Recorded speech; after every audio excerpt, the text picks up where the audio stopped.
everyone, and welcome to a very special episode here on the channel. Three friends on a mission, a road trip to Sweden. Why Sweden? Well, if there ever was one place outside of the United States where you can find top-notch classic American cars, it has to be Sweden. And so we visit one of the biggest shows in the country, as well as the evening cruise around town. Allow me to introduce the company, me and two of my buddies. We have Dennis, proud owner of a 1958 Plymouth Belvedere, and since he's still alive, we suspect his car might not be Christine after all. And then we have Marijn, proud owner of the car that took us there, and if there ever was a contest for a Dutch replacement for Jeremy Clarkson, well, he would certainly meet the height and personality requirements. And then there is me, one loud and obnoxious YouTuber. Yeah, that's pretty much it. We mostly traveled by boat. 1975 Buick LeSabre, arguably the true star of the show. This magnificent machine was just made for this trip. Effortless cruising out on the highway with no single problem whatsoever. No steam, no smoke, no creaks, no leaks, no shakes, no rattles, no rolls. Just eating up mile after rolling mile. So join us on a road trip up north in this little road movie. Enjoy!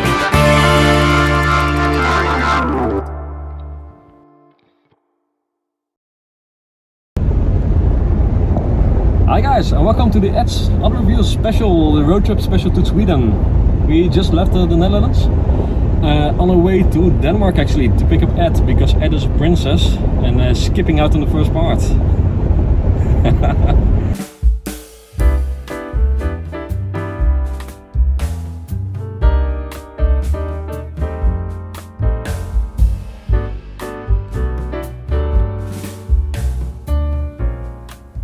Quite a dashing intro, isn't it? But I have to admit to you guys that I'm not the one that's traveling all the way from my home country, the Netherlands, to Sweden in that car, because I decided to mix business with pleasure. See, I'm currently in the ever so beautiful capital of Denmark, Copenhagen. Spending some quality time there with the girlfriend, doing some city sightseeing, you know, that stuff. And I really need this before I'm stuck with these two idiots in the SS LeSabre for a couple days. However, this is the very last day though here in Copenhagen before I get picked up at the airport in about 5 minutes.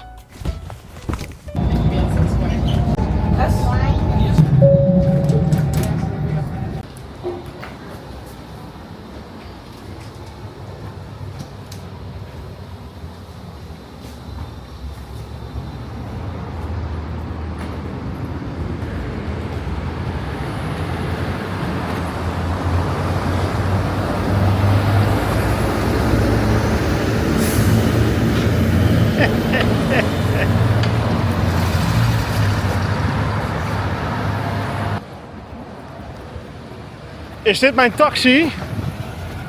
Oh nee, laat maar.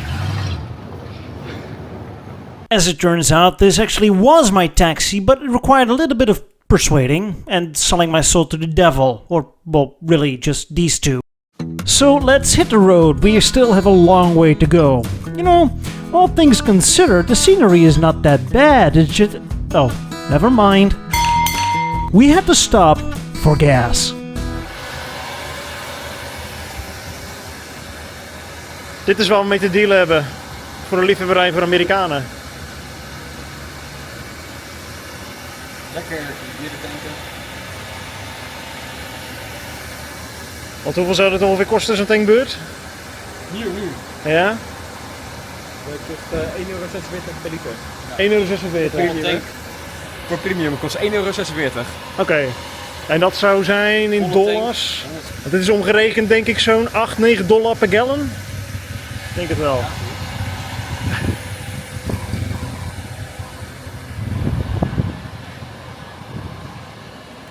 Waanzin.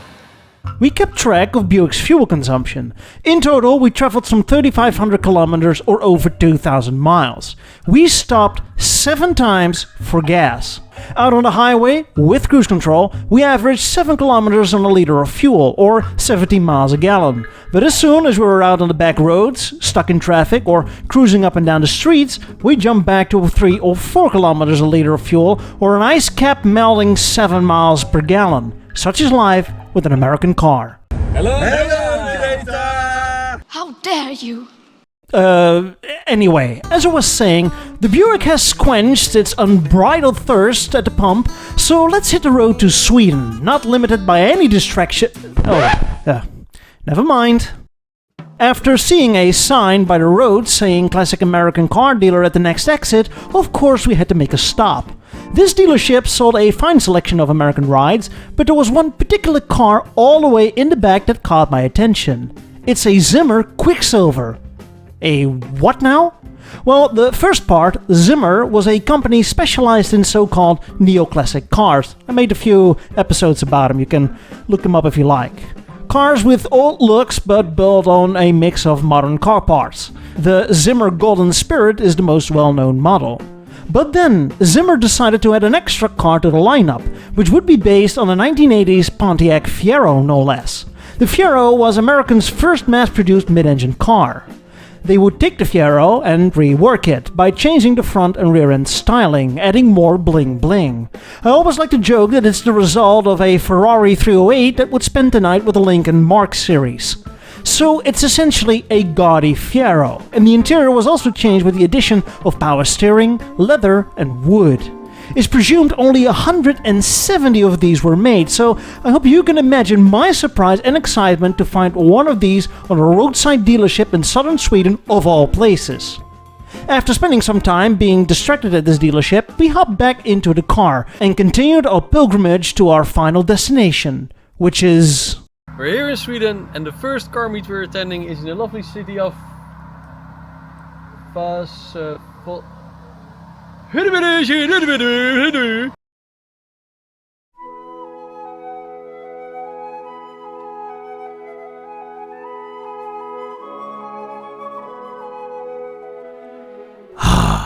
A beautiful Swedish morning, and a great beautiful sunny day lies ahead of us. A great day to visit a car show.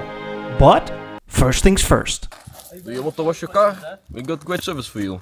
How much? Well, we don't talk about money. Oh, okay. It's a thing for after. CarPro, only the best. In Swedish it's pronounced. You know what's funny? Tell me. We're working. Ed's only watching. That's a princess he is. I love it. Doing nothing, making money. It's pretty sad. I let other people wash my car.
Mr. Pop.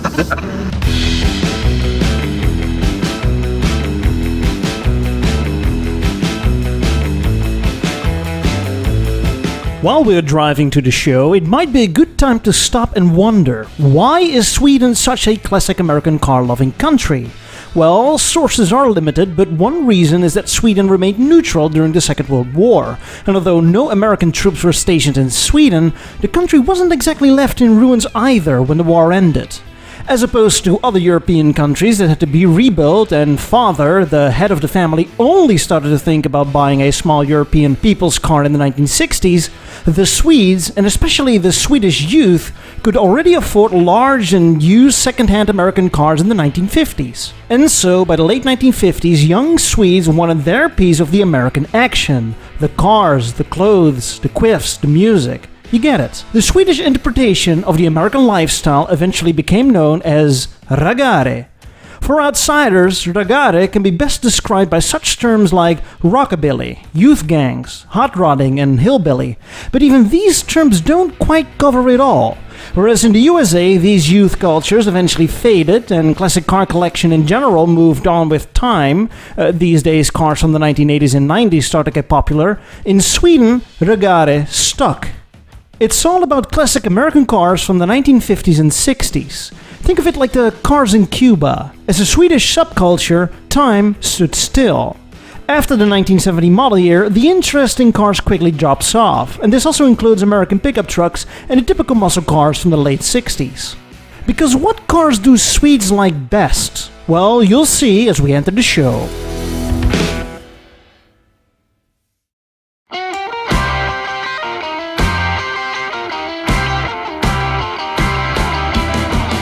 In many other parts of the world, cars such as the Ford Mustang will claim top spot at any American car show. But in Sweden, it's mostly the full-size sedans and coupes from General Motors.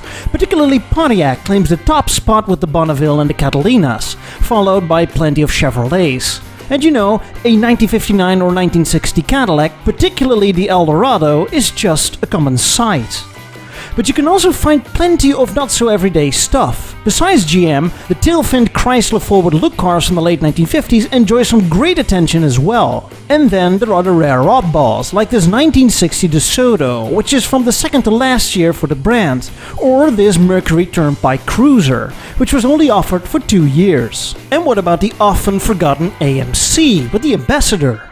What is interesting is that by far, many of these American cars are in absolute pristine condition, like they were bought yesterday straight from the dealer. And not only that, they are usually the top spec version, so the top of the range model with all the extra options and equipment that you want to have, like just the right colors, RPM gauge, cruise control, automatic climate control, or wood accents, or a rare wheel style option, you know, that type of stuff. You seriously start to wonder where the Swedes get the money from to pay for it all. The cars aren't just enjoyed by well-off pensioners. Plenty of young folks or people in their 30s and 40s enjoy these cars as well. In fact, you start to get the impression that every third red barn you pass in the countryside, it must at least contain one American ride. On the other end of the spectrum, we find a newly developed subculture within a subculture, which is called Pilsner Raggare. It's embraced by people of my age, so the young guys in the 20s, and here is a great specimen. What they do is they buy a classic American car, most often a Chevrolet, and they literally beat the crap out of it. They lower it so that it sags from the rear and just go at it with a hammer in an effort to make it as scrapyard looking as possible. From here, it's up to the owner to decorate the car as he wishes. Think of funny window and bumper stickers, all kinds of strange ornamentations otherwise not found on cars, loud pipes, a custom interior with unusual fabrics and little trinkets added to the dashboard, and most importantly, a massive, and I mean massive, banging stereo for me tunes. The ultimate goal? Turning a land yacht into a mobile bar. Some even install a custom beer can holder that is attached to the back side of the front bench seat. What you then see at the evening cruise are rolling bars. Cars filled to the brim with people, with girls running up front and behind the wheel, hopefully sober, and guys in the back getting absolutely shit-faced while blaring obnoxiously loud music. And that music isn't exactly rock and roll either. I think you start to get the picture. As the afternoon and therefore the car show ended and the evening began, it was time for what is arguably the best experience of all, the evening cruise. And driving from the show towards the town, I noticed something. The town, as well as the surrounding area, is just swarmed with American cars. Coming to Sweden, this is what it's like at 11 o'clock in the evening. Just parking lots filled with classic American rides is absolutely insane. It's like walking in the United States in the 1960s.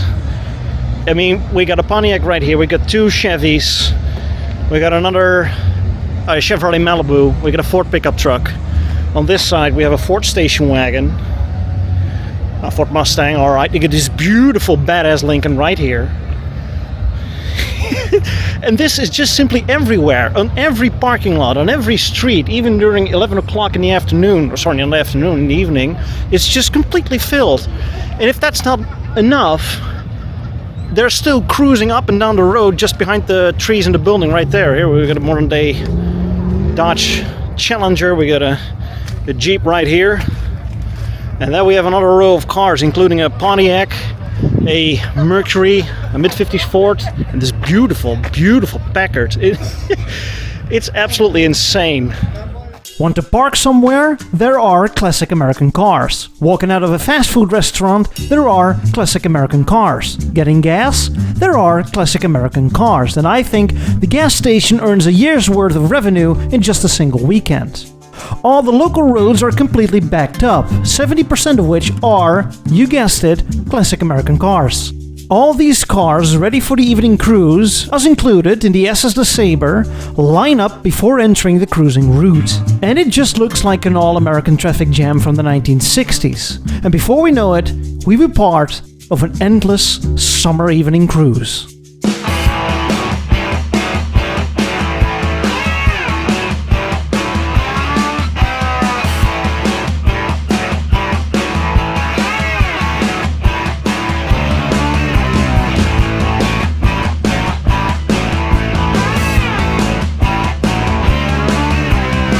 It's magical. This is an automotive party. An endless row of classic Detroit steel slowly and carelessly rolling up and down the street. Drinks and food stalls, live music, and an endless row of people watching and enjoying the show that slowly travels past them. Now, I have been here before. 6 years ago, in 2019. There are some videos even on the channel. But back then, I was just there as a visitor.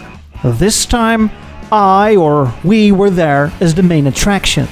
You won't find this in France. You can't have this in Germany. There is no alternative back in my home country, the Netherlands. There is only one place outside of the US that has this, and it's Sweden.